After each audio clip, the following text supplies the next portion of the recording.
The political assassination of a future United States president. You might say that's a very bombastic statement. How do I know who will or could be a future United States president? Well, listen until the end, ladies and gentlemen, and you will understand. I'm not sure all my viewers know who Charlie Kirk is, but in America, he's not only known. Well, I don't know. Probably only the mute, deaf, and blind don't know him. Everyone else knows and either adores or hates him. Here's how Charlie introduced Bill O'Reilly when interviewing him about his new book. A new book came out and I read it over the weekend. Charlie Kirk, The Right-Wing Revolution, How to Defeat the Woke and Save the West. He's not talking about the Wild West, but the West. As for the United States of America, Europe, this and that, and then the book covers the topics of woke quite well, I have to say. The book has good research. I learned something. You might know he is the founder of Turning Point United States of America. He has a radio show on Salem. He has written 3 other books, and he is a committed conservative. He is joining us now from Phoenix, Arizona. So I'm halfway through your book. I'm not so sure there will be a right-wing revolutionary movement in this country. All right, convince me that I'm wrong. Convince me. Well, I hope I'm right. I mean, part of the book, as you know well, tries to lay the groundwork that this is necessary.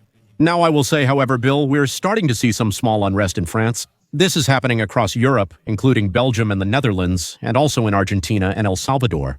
I want to clarify that the idea of a right-wing revolution is to return the country to normal and acceptable public policy positions.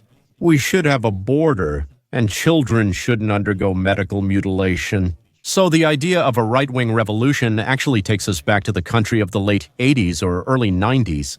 Bill, it's impossible to predict. You might be right. It might not happen. However, all over the Western world, we're starting to see more and more citizens, ordinary people, beginning to resist left-wing policies of mass migration and cheap money, as well as inflation. And they want to go back to how things used to be, more orderly, more reasonable, less radical, less crazy. A time when we didn't worry about schools teaching our 8-year-olds that men can give birth. Continued. Charlie organized the All-American Movement Turning Point, which is called Turning Point, a turning point which he and his team traveled to universities and challenged the left to debates, discussions, public dialogues, and made a shocking impression on the students. For years, the students, were told what idiots, bastards, and murderers the right-wingers are. They couldn't say a word in response. Suddenly, it turned out that Charlie and his team easily defeated all the leftists with facts, logic, historical examples, and erudition. Charlie brought tens of thousands of students who had been deceived by the Democrats into the Republican Party, or at least took them away from the Democrats. They tried to keep him out of colleges and universities, staged protests, shouted him and his associates down. Now they've killed him. What they couldn't do to the president, they started doing to the most prominent figures of the conservative movement in the United States of America. You could say that I blamed the left even before the investigation took place, and maybe that's the right thing to do. You don't need to do that. It's just that a logical chain of reasoning and analogies leads to the conclusion that this was a political murder. Unless, of course, it turns out to be the father of a girl he wronged. But apparently, judging by the information we're receiving, this was a political murder. A young, popular right-wing leader, a future major figure in the Republican Party, he's already a major figure in the Republican Party, a future senator or someone in the administration of conservative presidents or something else, but we'll talk about that. For example, I was sure that Charles would have joined the administration of whoever replaces Trump in 2028. Charles was a force, and he was removed by forceful methods.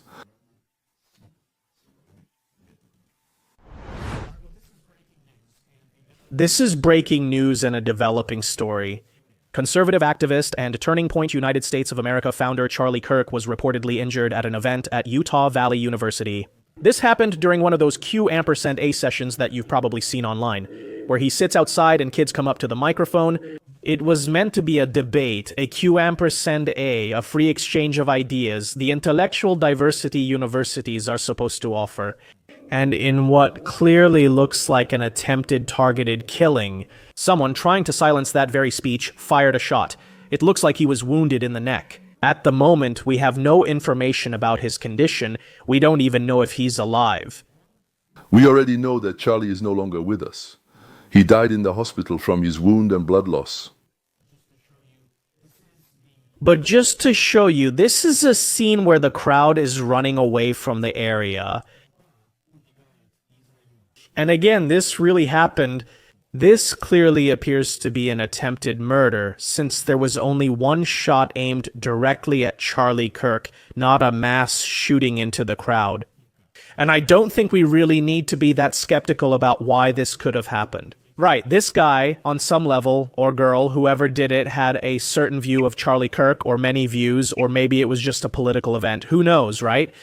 But it's worth noting that according to Andrew Pescolotta, who is at the event, or was at the event, an organizer close to Charlie's position said that he was wounded in the neck.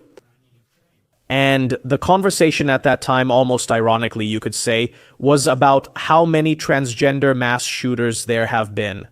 Now, of course, this comes just a few weeks after we saw a transgender shooting at the Annunciation Catholic School in Minneapolis, Minnesota. Who knows? I'm not saying that's the reason, we just don't know. Who doesn't know? In the past 2 years in the United States, there have been mass shootings. I don't know how to put it more precisely. Crowds, meaning people who came with weapons and started shooting in a movie theater or in a crowd or something like that. So 6 times in a row, it turned out that these people were trans individuals, meaning people who were in the process of taking medications that were changing them.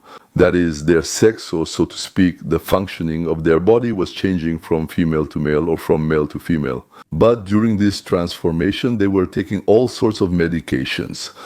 There are already many doctors who claim that this transformation is accompanied by bursts of aggression. Well, the same kind that happened and still happened to Hillary Clinton, but they don't give her weapons. But these people got access to weapons and killed. Charlie Kirk has also faced criticism recently in mainstream news for comments he made about the murder of Irina Zarutskaya. I think it was literally 2 days ago when people started accusing him of racism because he wanted to discuss this story in mainstream news. So again, we're not blaming mainstream news in this case, but these are possibly recent events that could have motivated the person. We're not sure. I just want to point out the context in which all this is happening. Hurt people hurt others. What happened was terrible, but it becomes an opportunity for people to join a common opinion. And for someone like Charlie Kirk, he should be ashamed. No one mentioned the word race, white, black, or anything else except him.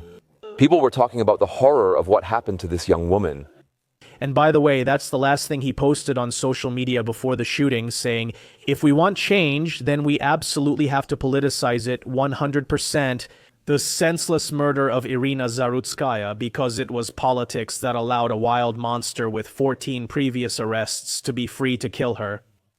That's why he was called a racist and a monster. That's why, once again. He said, if we want change, then we absolutely must politicize the senseless murder of Irina Zarutskaya, because it was politics that allowed a wild monster with 14 previous arrests to be free so he could kill her. Well, that's a very racist statement, isn't it? Well, let's see what Charlie did to become beloved by half of America and a sworn enemy to the other half. If you enter the country without an invitation, you are committing a crime and you are a criminal, and we can choose not to enforce our laws. Or we can say that if you are a criminal, you should be punished for that crime, meaning you should be sent back to your country of origin because you were not invited.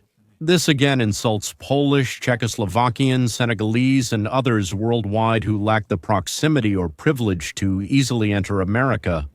You call it a luxury to leave a politically oppressive country for one with opportunities. Well, yes, living in Mexico, having the opportunity to go, 100 miles north and sneak into America, Do you know how many people in Pakistan would dream of being at that border? That's why we bring them here. Well, we shouldn't. Right, that's the point. And secondly, do you think you have the right to immigrate to America? I think I didn't have a choice. My grandparents made that decision for me. Yes, all right, I'm not trying to attack your grandparents. No one has the right to enter another country. You're invited. Coming to America is a privilege, not a right.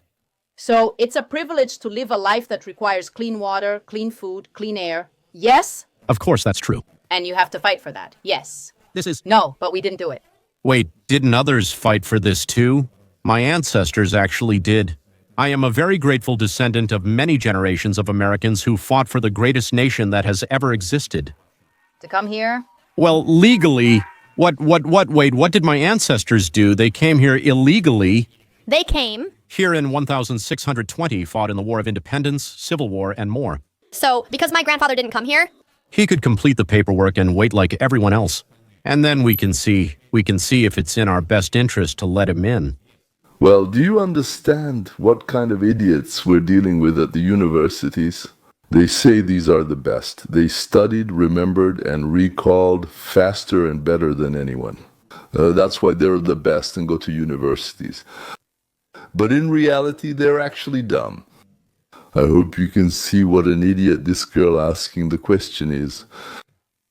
My name is Alex. Okay, my name is Alex. I had a question for you.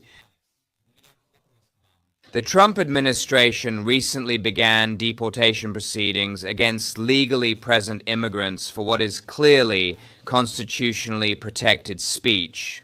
And do you think this is consistent with our Constitution and our values as Americans?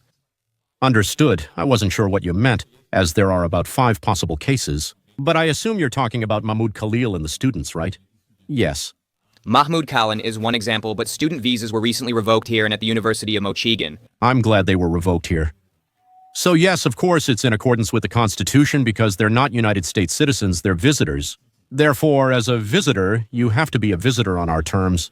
And if you violate that agreement, you are sent back to your country of origin. A student visa is a conditional invitation. We'll see who you are, how you act, and how you behave. If you act in a way the government deems unsatisfactory, you'll be sent back to your country of origin. I would say to that, first of all, the Supreme Court and our Constitution make it very clear that constitutional rights apply to everyone under the jurisdiction of the United States. To a limited extent. For example, you're right if that's the case. For example, if a student on the Michigan State University campus has a student visa and is accused of a crime, he receives due process. You're right, they get rights under the Fifth Amendment. But can they own firearms? I think there's a restriction on their ownership. They can't. Can they vote? So there is a restriction of rights for visitors. To some extent, you're right, but these are not the same rights that are granted to us as United States citizens. I see these rights have restrictions. That makes sense, especially regarding political rights like voting, which I, of course, support. But the second one is also political advocacy. As a visitor, you don't have unlimited rights to freedom of speech. No, they depend on the possibility of your deportation and the specific law that you states that if the government believes that an individual's speech contradicts the foreign policy interests of the United States, and I think that supporting Hamas contradicts the foreign policy interests of the United States, then we can send you back to your country of origin. Now you would have a case if we suddenly started deporting or imprisoning United States citizens. As a United States citizen, you have the right to support Hamas if you choose. But if you are a guest, you are here on a trial basis. We are watching how you behave. And if that doesn't match how we want people to assimilate in this country, then you go back to Libya or Syria or wherever you're from. And here's a girl who's only interested in one thing when it comes to politics, whether she'll be able to have abortions or not. But human life is human life, regardless of how developed it is or whether it can feel pain. It still has moral value. Right, but I thought it was interesting. You said it's worse, so It's worse by the numbers, and the Holocaust was also worse for 2 more reasons. It actually destroyed such a large part of the Jewish population. Almost half of all living Jews were actually vaporized. And secondly, there was intent and malice, an attempt to destroy an entire religious people. Yes, it's not unprecedented, but we've seen it happen only 4 or 5 times in history. But just to repeat the point that, and maybe you could tell me, a 4-week-old baby who may or may not feel pain? Let me use your argument and say a 4-week-old baby can't feel pain inside or outside the womb. So what is the moral difference between this 4-week-old baby and you? Against me? Yes, why? Why are you more important than this one? 4-week-old baby? I have past and future experiences. This baby only has future experiences. No, be quiet. You're wrong. This baby experience of MI. So I believe that, yes, I have probably influenced and impacted more people, both positively and negatively, than this 4-week-old baby. Sorry.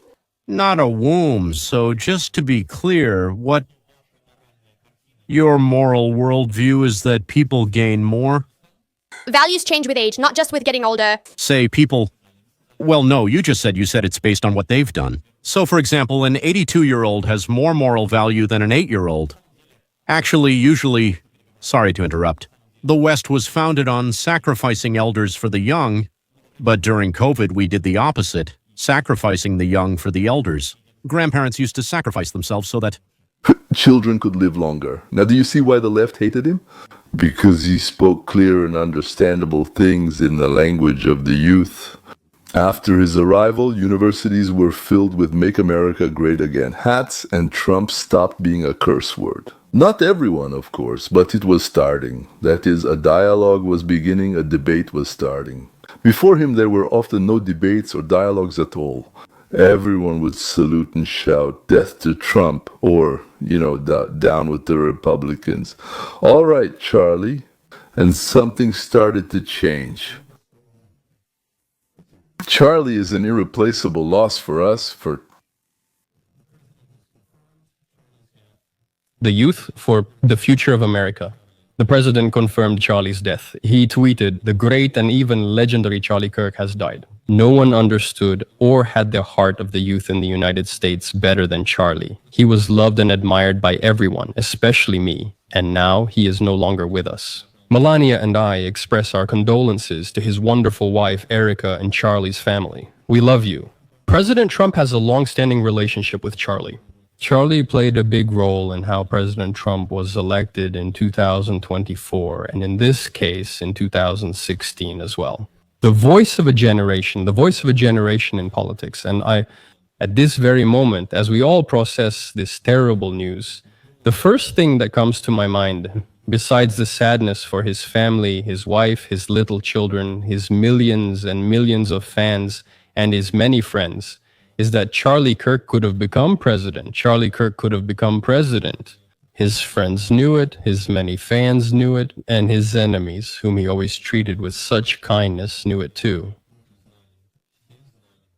Everyone knew it. I remember, actually, I think even before I first met Charlie, so that was many, many years ago. People joked, they said, well, someday we'll all be working for Charlie Kirk. I first met Charlie in the green room of a cable news channel. I think we were in Los Angeles. It was for a morning show, so it was at 4 or 5 in the morning. I was living in Los Angeles at the time. I was sitting there half asleep. Charlie, I don't know where he lived. Charlie lived on a plane, and he shows up full of energy. In the end, it all comes down to his virtue. And I think that's why everyone knew it. His friends, his fans, and even his enemies, which public life inevitably brings. They all kind of knew it because he embodied virtue. The 4 cardinal virtues: prudence, temperance, justice, and courage. He was extremely prudent. He was the most skillful politician of his generation, of our generation. Temperance, no one was more so. I'm not sure he ever drank. I certainly never saw him drink. He was so disciplined, so temperate. Where did he get all that energy from? Justice. Extremely fair to people, actually more than fair to people, always ready to give people what they deserve and more than they deserve. And resilience, the foundation for all other virtues. The fact that this person constantly went to very hostile places and wasn't worried about it at all. And the events that took place outdoors, like the one where he was fatally wounded at the university in Utah. No big fences, crowds of people, most of them adoring fans, some curious people ready to be convinced. And unfortunately, a handful of enemies and a few very, very evil people. Besides the cardinal virtues, I think that if you know Charlie at all, even if you don't know him personally, if you've just followed him like most Americans have over the years, you will see the 3 theological virtues. That's what concerned him. That's all we ever talked about together. That is, sometimes on camera, often off camera. That's all he wanted to talk about. In fact, the last message he sent me was about this. Deeply, deeply religious, deeply curious. I mean, you could throw in a joke here or there, but just for effect. Because he truly wanted to know God. And he truly loved God. The Levites are celebrating today while we are in mourning. A lively, interesting, thoughtful, and compassionate person who cared about our troubles and problems has passed away.